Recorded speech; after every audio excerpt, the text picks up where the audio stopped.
Today we will be tying using the fly assembly kit from SHOR Fishing. This one is the silver rat, the salmon fly, pretty popular on the East Coast. Each kit got tying threads, hook, you got your tinsel. If we opened up, we have gray fox or neck hackle to make the color, and we have of course the tail, which is actually pheasant crest. You got the whole pattern both in English and in French.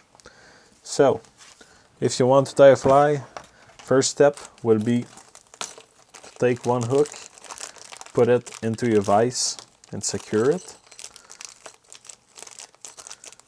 These hooks are actually Daichi 2441, which are a really good quality hook. You know, when it will put into my vise, it is really a sturdy hook. Actually, I fish those hooks for salmon and for sea trout also. We'll start by putting our tying threads into our bobbin.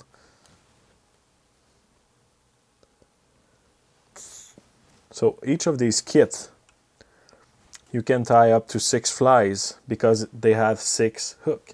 But actually they got 9 feather of every feather they have. So basically you can tie, at least if you got enough hooks at home, 6 to 9 flies easily. First step would be to tying actually the tinsel. This is a small oval tinsel in gold. You will tie it all the way to a point right between the hook point and the hook barb. Then you will come back with your thread all the way up front, so you can make between 3 and 5 turns with the tinsel. Number of turns will actually depend on your tying style and of course the size of the hook that you are using. I will be securing it with 2 turns up front, then pull it back and do 2 full turns of thread, so I will be using the same strand for my rib. The second part will be to use, and you can see how straight this feather is, you will use pheasant crest to do the tail. These are really high quality pheasant crest feather. You don't find that kind of quality often. So what I try to do usually is that I will be tying my crest way too long, and then once it is tied down with 2 or 3 turns, I will pull on it just to get this feather actually the length that I want. Once it is done, you will take the flat tinsel and we'll tie actually so the gold part will be showing on your side. So when you will begin to turn it, it will actually turn to be the silver side, which will show. And with your tying threads, you will go all the way up front. I try to keep always my feather right on top of the hook shank because every feather floats actually, and you want your fly to be floating with the keel on the bottom actually, and that way I believe that it does help a lot. Once my tying thread is actually at the point where I want my wing to be, I will be coming with my tinsel and I will be wrapping the whole body with the mylar tinsel. And you can see my hook moves in my vise. It is because I am pulling really hard on this tinsel. I want it to be as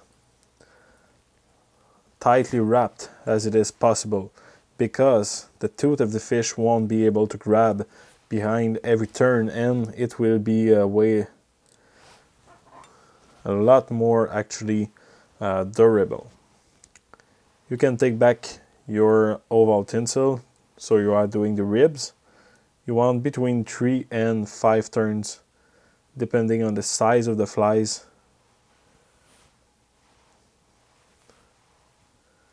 And depending on the size of the tinsel itself, actually. You will secure it and trim off the excess.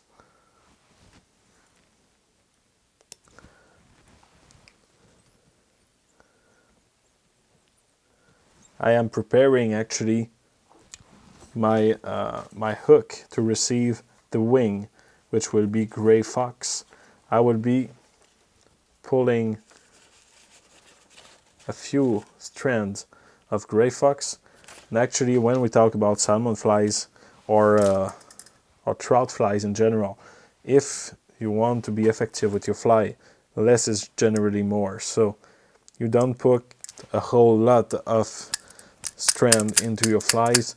It will help your flies to swim better, to look better, and actually the light can go through your flies, and that's what is really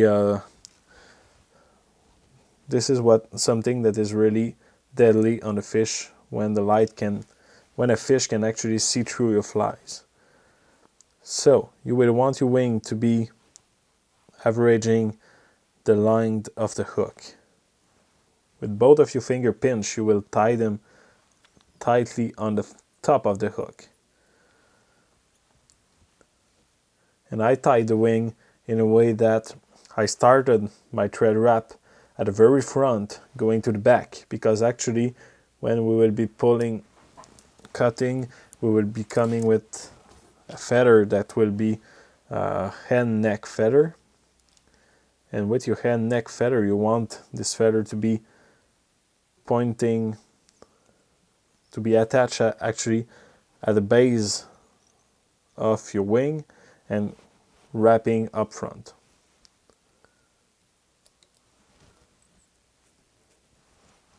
Once it is tied down, I tie it by the tip.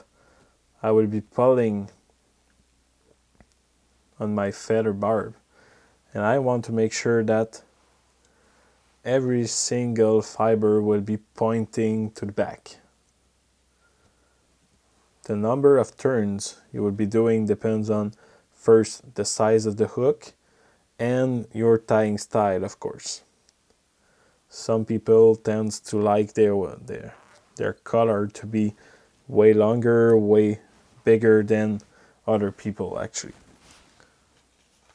So as I broke, I will be coming with a helical plier, and I will simply roll it back.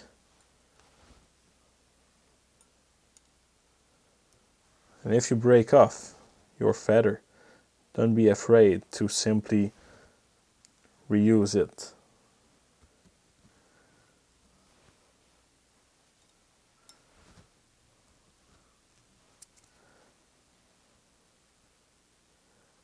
And don't forget to be pulling on your fiber always, just to make sure that they all point the right direction. You will tie down the feather, and while putting back, you will come with your thread and simply doing a nice little head, which will be red because we are using red thread. 2 more steps to do.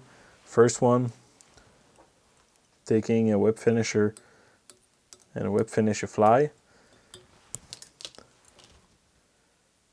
And finally, the last step, you will be putting a drop of clear, I use clear varnish. Actually, you can use a red one with white thread, but I believe, from my experience actually, the red thread will show better underwater and will be more durable. Once it is dry, it is ready to fish. That was the tying of the silver rat with a fly assembly kit from SHOR Fishing.